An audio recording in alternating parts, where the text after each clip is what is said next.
The Bofors S-103 was an unusual attempt to gain the best benefits of both protection and firepower.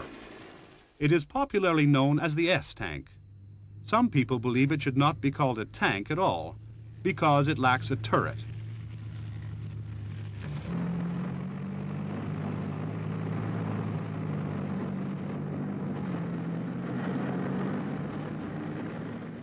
All tanks have a fully tracked chassis, which give them good mobility over smooth or uneven ground.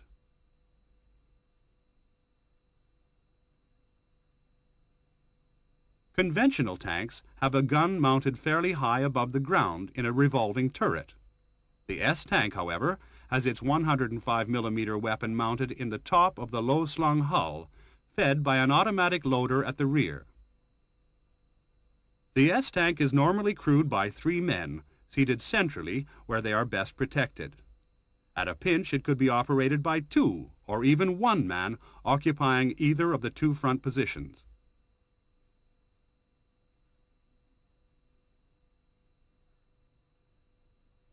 In comparison to a conventional tank, the S-tank has a remarkably low silhouette.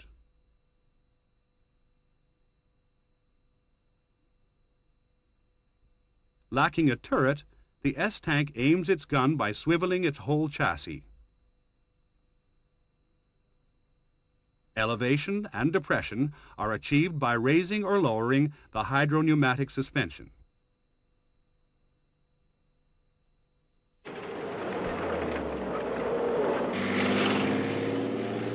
With a combat weight of just under 40 tons, the S-tank is also capable of traversing smoothly despite minor obstacles in its path.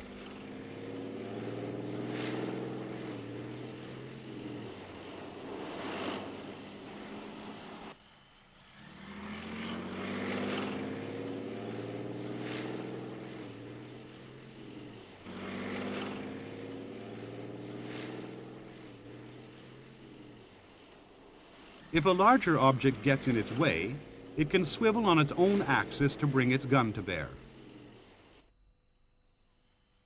A low silhouette is an obvious advantage, allowing the S-tank to hide easily in a true hull-down position awaiting its prey.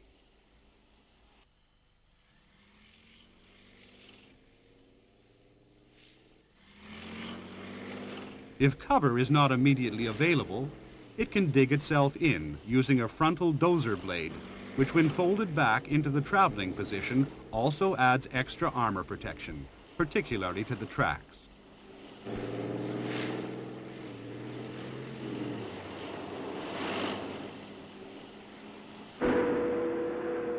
The tank elevates and depresses its guns smoothly through 22 degrees, which is better than most tanks can manage.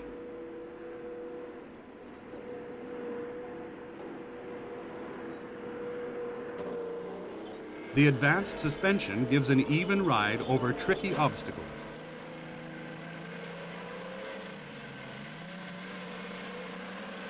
At the tank's rear, the automatic loader is fed to capacity with 50 rounds. The crew scramble into their positions. The internal layout, though futuristic in appearance, is designed for maximum simplicity of operation. This eases crew fatigue and makes them more efficient.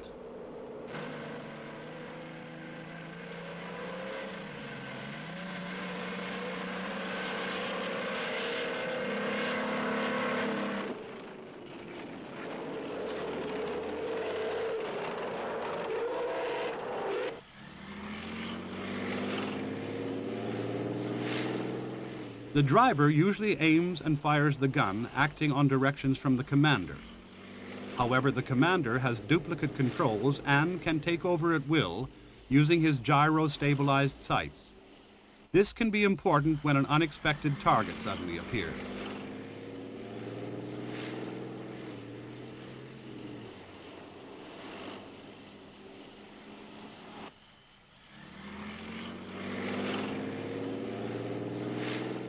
As soon as a target presents itself, the S-tank comes to a halt and engages.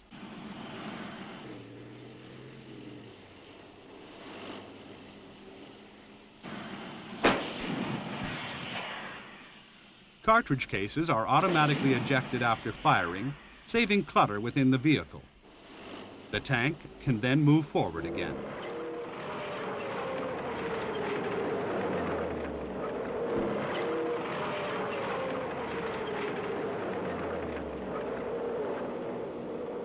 Should a threat to the flank emerge, the commander can traverse to meet it, or lay down smoke from his 8 dischargers and tell the third crew member to beat a hasty retreat. This man is normally the radio operator, but he has his own rearward-facing driving controls.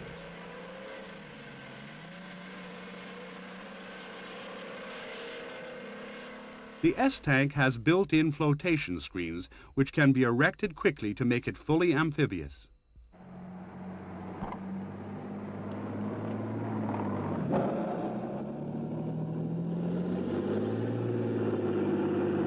In the water, the tank is propelled and steered by its tracks.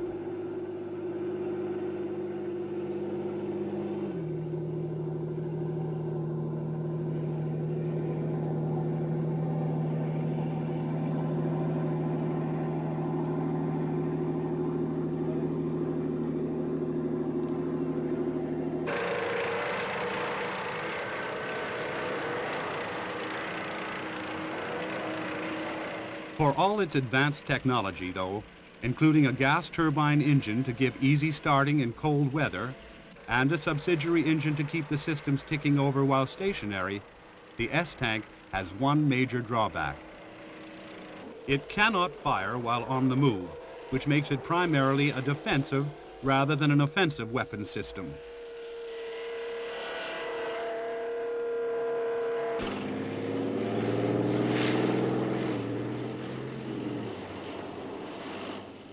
The same